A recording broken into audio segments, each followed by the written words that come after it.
Welcome to Deep Dive Lab, where we break down and dissect cutting-edge scientific research, from advanced biomedical technologies to breakthroughs in AI, materials science, chemistry, and physics, all told as compelling, easy-to-follow stories. Yeah, and today's deep dive is, it's a big one.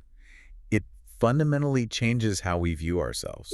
really does. Because, when we think about our emotions, it's almost like a reflex to picture that Pixar movie Inside Out. Oh yeah, the little colorful characters at the control console. Right, you imagine those little guys standing at a glowing console inside your head, pulling levers to make you feel joy or anger or sadness, and it's a really fun concept. Definitely. But imagine if we could actually zoom in with a microscope and see the physical characters in your brain that are causing a depressive episode. Not cartoons, but actual physical cells fundamentally altering their behavior. Which is something we couldn't actually see until very recently. Exactly. Because here's a strange question for you. Why does feeling intensely sad or stressed actually rewire your brain's immune system? Right, and it's a mystery that has completely baffled the medical community for decades. I mean, we've traditionally treated the immune system and the mood centers of the brain as like completely separate universes. Yeah, like you go to an immunologist for a fever and a psychiatrist for your mood. Exactly. But they're not separate at all. And scientists have finally pinpointed the exact cells responsible for crossing that divide. And it's changing what we consider depression to be. But okay, let's unpack this. We really have to start with the history here. Right, because to understand why this new cellular discovery is so mind-blowing, we have to look at the historical problem with how we've diagnosed the condition. For the longest time, it's been this really heavy, complex illness, yet the way we measured it relied almost entirely on, well, subjective guesswork. It really did. You'd sit in a doctor's office and they would hand you a piece of paper with a simple questionnaire, like the PHQ-9. Right, the Patient Health Questionnaire 9. Yeah. You're asked questions like, over the last 2 weeks, how often have you been bothered by feeling down, depressed, or hopeless? And you just circle a number from 0 to 3. Exactly. It's entirely reliant on your own self-reporting and, frankly, your memory of how you felt last Tuesday. Think about how wild that is compared to other major illnesses. Oh, totally. If you have diabetes, we don't ask you to, rate your blood sugar on a scale of 1 to 10. Right. We draw blood and measure it objectively. But with depression, the diagnostic landscape has just completely lacked that biological anchor. And the confusion isn't just with the patients filling out the forms, right? The official rule books that doctors use are actually clashing. Right now, there's a massive debate between the top global health organizations. Oh, the diagnostic manuals. Yeah, you have the American Psychiatric Association's DSM-5, which is essentially the diagnostic rule book in the U.S. And then you have the World Health Organization's new ICD-11 guidelines. And they actively disagree on what constitutes clinical depression. The differences are actually surprisingly stark. So the ICD-11 requires a patient to exhibit 5 out of 10 specific symptoms for a diagnosis. The DSM-5 requires 5 out of 9. Which seems like a small difference, but... But the most crucial change is that the ICD-11 added hopelessness as a core distinct symptom. Oh, wow. Yeah, and they did this because empirical data shows that a profound feeling of hopelessness actually outperforms more than half of the other standard symptoms. In terms of accurately detecting depression. Exactly. It detects whether someone actually has clinical depression rather than just experiencing, a difficult week. Hold on, though, because I was reading through the sources on this, and the subjective nature of these manuals feels like it borders on guesswork sometimes, especially when you look at the bereavement debate. Oh, that is a huge point of contention. Right. Wait, so if you are grieving the loss of a spouse or a parent, the DSM-5 might label you as clinically depressed, but the ICD-11 says you're just mourning normally. That sounds less like hard science and more like a guessing game. It really does, and that is one of the most fiercely debated issues in modern psychiatry. Historically, previous versions of the DSM had a bereavement exclusion. Meaning you couldn't be diagnosed if you were grieving. Exactly. If you were showing major depressive symptoms just after losing a loved one, doctors were instructed not to diagnose you with clinical depression for a certain period. Because, obviously, deep grief is a natural biological and psychological response. Makes total sense. But the DSM-5 removed that exclusion. Suddenly, a normal grief reaction could be pathologized and labeled as a major depressive episode almost immediately. Wow. Yeah.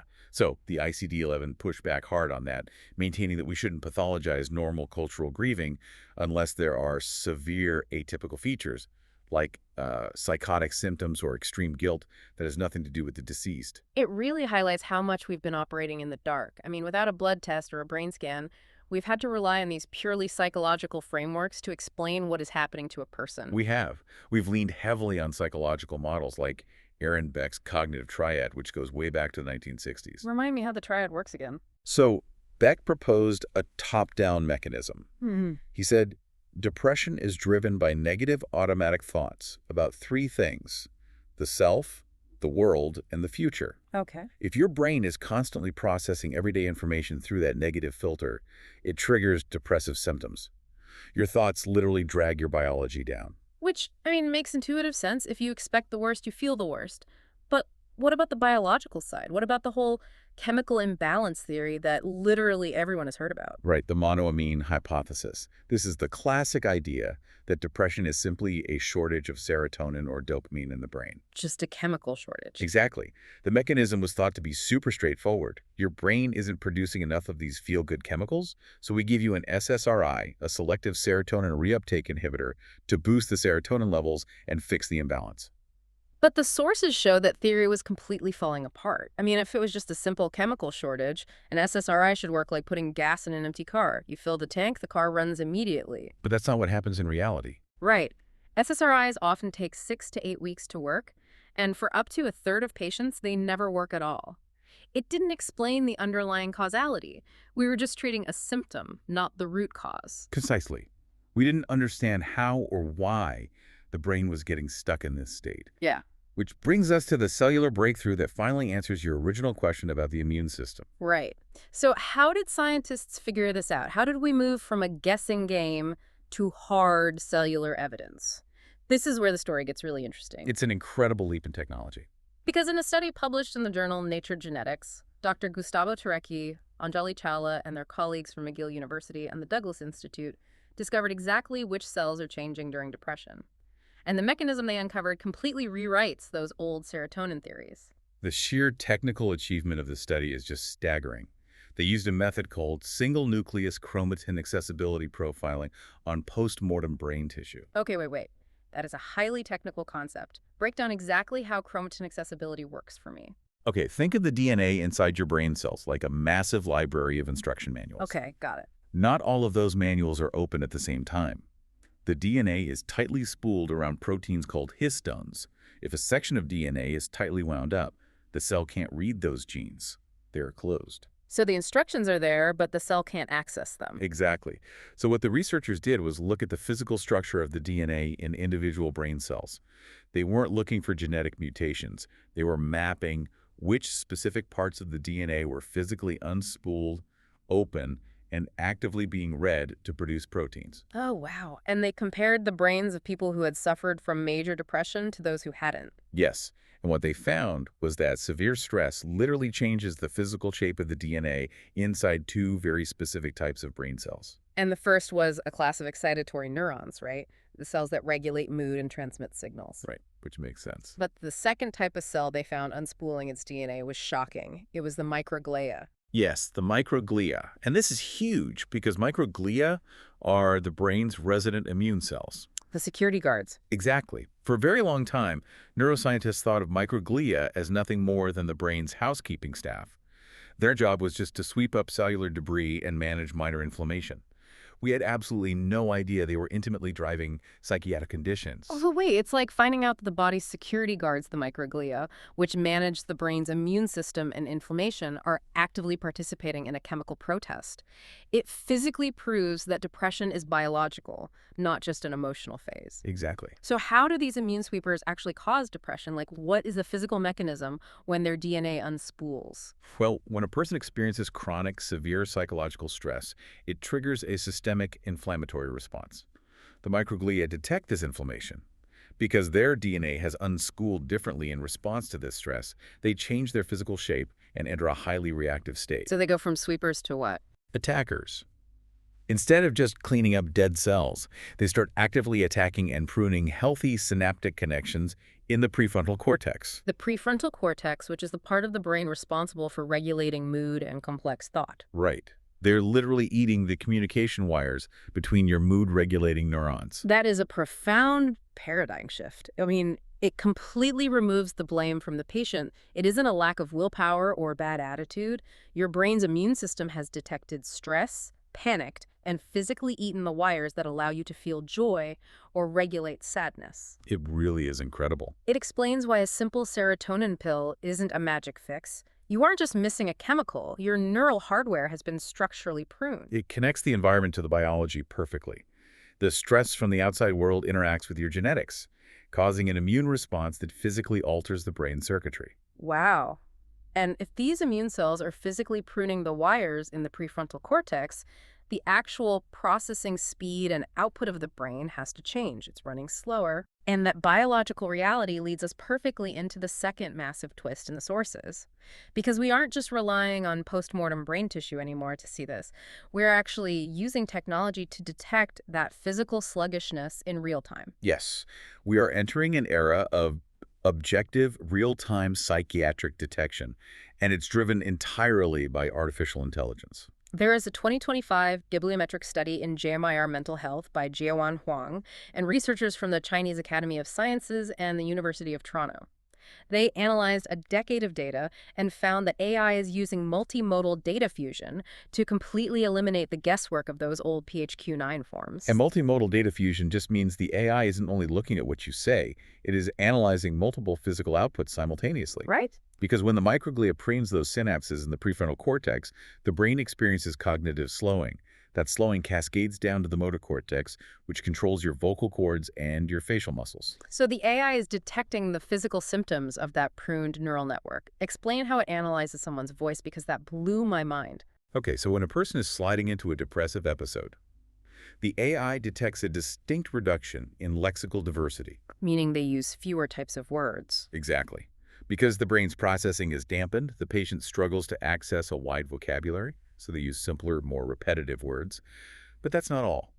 The AI also measures microscopic changes in the tension of the vocal cords. Microscopic changes. Yeah, detecting a flatter pitch and a slower pacing of speech. And at the exact same time, it uses computer vision to analyze facial expressions. What is it looking for in the face? It looks for microexpressions of anhedonia, which is a flattening of the facial muscles that indicates an inability to feel pleasure. And the wild part is, the patient isn't even consciously controlling this. It's literally reading the physical output of the immune system's damage. And the results from the 2025 trials are staggering. Large language model chatbots, AIs, acting as conversational agents to deliver cognitive behavioral therapy, achieved a 51% reduction in symptoms for mild to moderate depression. That is a massive drop. And the AI screening tools analyzing that voice and facial data, they're hitting 96 to 98% accuracy. An AI screening tool with 98% accuracy means we can detect a depressive episode before the patient even consciously realizes they are spiraling. That is life-changing. It really is. And delivering cognitive behavioral therapy via an LLM solves a massive bottleneck in healthcare. I mean, a human therapist might see a patient once a week.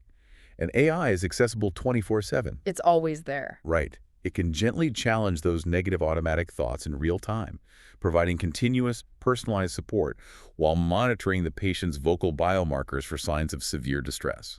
Which is amazing. Here's where it gets really interesting, though, because this leads to the ultimate question for you, the person listening to this deep dive right now. If AI can objectively diagnose depression by measuring our physical output, and we know the root cause involves the immune system pruning our neural wires, how does this fundamentally change the way we treat it? That is the million-dollar question. Right. If the old model was waiting 2 months for an SSRI to maybe work, what is the new model? The new frontier of treatment is focused entirely on rapid-acting interventions. We are trying to force the brain to rapidly regrow the synapses that the microglia pruned away. Regrowing the wires. Exactly. And to do that, scientists have shifted their focus away from serotonin and toward a completely different neurotransmitter system, glutamate. Glutamate. Yeah. Glutamate is the brain's most abundant excitatory neurotransmitter. It acts as the primary go signal for neuroplasticity, which is the brain's ability to form new neural connections. Okay. Research is showing that a specific metabolic marker called GLX, which is glutamate combined with glutamine, is the ultimate biological indicator of success. So if you scan the brain, If you look at brain scans, an increase in this GLX marker in the prefrontal cortex consistently predicts whether a patient will respond to treatment. If we can spike the glutamate, we can trigger rapid synaptogenesis, the birth of new neural wires. The birth of new wires. And the most famous drug acting on this glutamate system right now is ketamine, right? It acts as an NMDA receptor antagonist to trigger that glutamate surge. But wait, isn't ketamine known as a club drug? Like a hallucinogen? Yes. That sounds intense for a standard medical treatment. How does a hallucinogen become a standard, rapid-acting medical therapy? Well, the hallucinogenic aspect is actually the biggest hurdle. Ketamine works incredibly well and incredibly fast, often lifting suicidal depression in a matter of hours. Hours, not weeks. Hours. It blocks the NMDA receptor, which triggers a massive downstream surge of glutamate, forcing the brain to rapidly rebuild those pruned connections. But because it acts so indiscriminately on those receptors, it causes profound dissociation and hallucinations. So you can't just take it and go to work. Exactly. It requires you to be monitored in a clinic, usually via an IV drip. You can't just take it with your morning coffee. So the scientific race has been, how do we trigger that exact same glutamate-driven structural repair without the intense trip? And that race has led to a brand new class of medicine called psychoplastogens, which I have to say, I love that term. Promoters of plasticity in the psyche. It is the perfect description. The research highlights experimental compounds like DLX-159 developed by Delic Therapeutics. What's that do? It is engineered to hit the same neuroplasticity pathways as hallucinogens, promoting rapid synapse growth, but it is structurally modified so it does not trigger the specific receptor mechanisms that cause hallucinations. Oh, wow. Yeah. If compounds like this pass through human trials successfully, we're looking at a future with a rapid-acting at-home pill that physically rebuilds the brain's damaged circuitry overnight, completely bypassing the side effects and the stigma. That sounds like science fiction, but pharmacology is only half the new treatment landscape, right? Because we aren't just relying on chemistry to rebuild the wires, we are physically jump-starting them using targeted energy. The leaps in neuromodulation detailed in the sources are just incredible. Neuromodulation is the use of magnetic or acoustic energy to physically stimulate specific neural networks. And the precision we have achieved recently is unprecedented. Like what kind of precision? What we are seeing technologies like TFUS transcranial focused ultrasound, where they use intersecting sound waves to non-invasively reach deep into the brain. But the most stunning data right now surrounds the SAINT protocol. Right, the Stanford Accelerated Intelligent Neuromodulation Therapy. Explain the actual physical mechanism here, because it sounds crazy. How does a magnet cure a pruned neural network? It relies on Faraday's law of induction. If you pass a rapidly changing magnetic field through a conductive material like the saltwater and neurons inside your skull, it physically induces an electrical current. Okay, so it creates electricity in the brain. Right. Traditional transcranial magnetic stimulation, or TMS, has used this for years. But SAINT takes it to a completely different level of precision. First, they use an fMRI, a functional MRI, to map the patient's specific brain. To find the damage. Exactly. They locate the exact individualized circuit node in the prefrontal cortex that the microglia have pruned into a dormant state. Then they aim the magnetic pulses precisely at that millimeter of tissue. Wow. They deliver a highly accelerated, massive dose of targeted stimulation over just 5 days, physically forcing that dormant wire to fire and reconnect to the network. So they use an MRI to find the exact broken wire and magnetically force an electrical current into it to reboot it. That is wild. And the success rate, 79 to 90% remission in severely treatment-resistant patients. It's unbelievable. People who had tried multiple drugs for years with no success are seeing their depression vanish in 5 days. It is the absolute pinnacle of precision medicine. We are no longer throwing a chemical blanket over the whole brain and hoping for the best. We are mapping the exact structural damage and repairing it mechanically. Okay, let's pull back and look at the whole journey we've just been on. Because based on this stack of 2025 research, the entire narrative around mental health has fundamentally shifted. So what does this all mean? I see 3 major takeaways here. Let's hear them. First, the biology. Science has finally proven that depression is a physical, measurable cellular change involving your brain's immune system. Severe stress physically unspools your DNA, causing your microglia to prune the wiring in your brain. It's a structural injury. Absolutely. Second, the diagnosis. Artificial intelligence is moving diagnosis away from those subjective, how are you feeling questionnaires, to objective, real-time, multimodal data. It's replacing the guesswork by measuring the physical outputs of that injury, the slowing of your voice and face with up to 98% accuracy. Which is a total game changer. And third, the treatment. New rapid-acting treatments are offering unprecedented hope. We are moving away from slow systemic chemicals to rapid, targeted repairs, whether that is regrowing connections with non-hallucinogenic psychoplastogens or magnetically rebooting a specific dormant circuit with targeted ultrasound or the SAINT protocol. When you look at all of these breakthroughs together, we are finally seeing the web of causation. For centuries, Western medicine created this artificial wall between the mind and the body. We treated emotional pain as something ethereal and physical pain as something biological. Like they were completely unrelated. Right. But by connecting these dots, social stressors, immune responses, genomic unwinding, and neural circuitry, we realize that mental health is a holistic, interconnected biological system. The brain and the immune system are in constant dialogue. They're talking to each other. Always. And that knowledge is profoundly powerful. When society finally understands that depression is as physical and measurable as a broken bone or asthma, the stigma surrounding it will simply evaporate. It changes the entire conversation. We can stop judging ourselves for a lack of willpower and start looking at the mechanics of healing. Which leaves us with one final thought to mull over. If an AI can now hear the physical toll of depression in our voice, and a genomic scan can see it hiding in our immune cells, what other hidden parts of our emotional lives is science about to uncover next? It's a fascinating question. Are we eventually going to map every single lever at that console inside our heads? I guess we'll have to wait and see. Thank you for joining us in Deep Dive Lab. If you want to keep exploring the absolute edge of what science is discovering, be sure to follow and subscribe. We'll see you next time.